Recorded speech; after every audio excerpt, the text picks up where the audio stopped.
আমরা আজকে দেখব ইফ ক্লজ দিয়ে সেন্টেন্স। তো ইফ ক্লজ যদি থাকে তাহলে আমাদের সাধারণত যেটা হবে প্রেজেন্ট ইনডিফিনিট এবং ফিউচার ইনডিফিনিট, এই দুইটা টেন্সের মধ্যে আমাদের অল্টারনেট করে কাজ করতে হবে। কিরকম, যদি আমাদের একটা টেন্স যদি ফিউচার ইনডিফিনিট হয় আর একটা টেন্স কি হবে, প্রেজেন্ট ইনডিফিনিট টেন্স।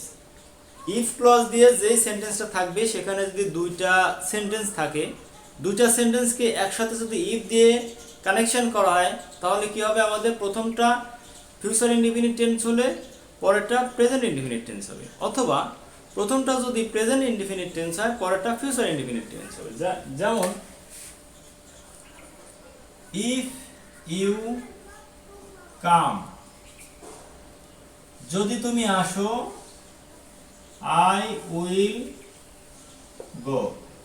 আমাদের কি if you come I will go. If কি আমাদের প্রথমে এখানে ইফ ইউ কাম, এটা কি আমাদের প্রেজেন্ট ইনডিফিনিট টেন্স, এটা হলো আমাদের ফিউচার ইনডিফিনিট টেন্স। আচ্ছা, সো এটাকে আমরা কিভাবে লিখতে পারি, এখানে যদি আমরা ইফ ক্লজ দিয়ে অ্যাটাচ করতে চাই বা কনজাংশন হিসেবে ব্যবহার করতে চাই ইফকে, তাহলে কি করব আমরা, আই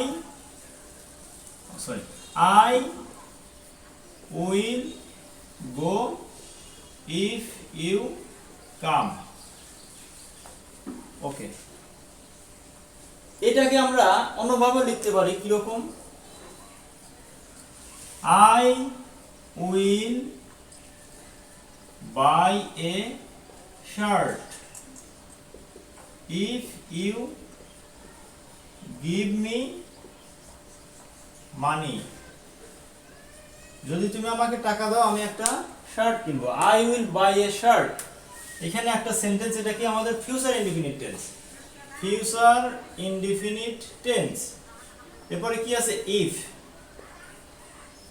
প্লাস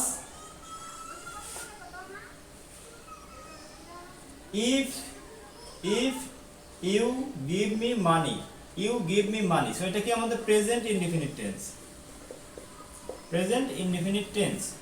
আচ্ছা, আমি যদি একটু ক্লিয়ার করে আরেকটা সেন্টেন্স লিখি,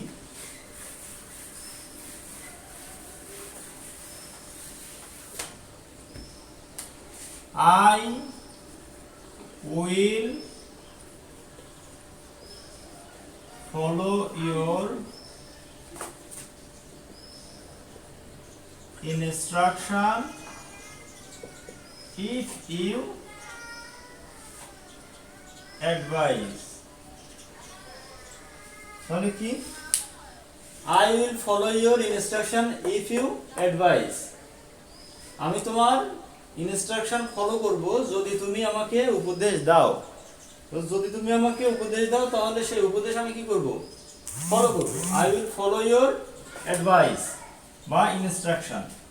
সো ইফ ক্লজে যদি আমাদের একটা সেন্টেন্স, একটা প্রথম সেন্টেন্স যদি আমাদের ফিউচার ইনডিফিনিট টেন্স হয়, I will follow your instruction, this is future indefinite tense. তো এটা আমাদের কি, প্রেজেন্ট ইনডিফিনিট টেন্স।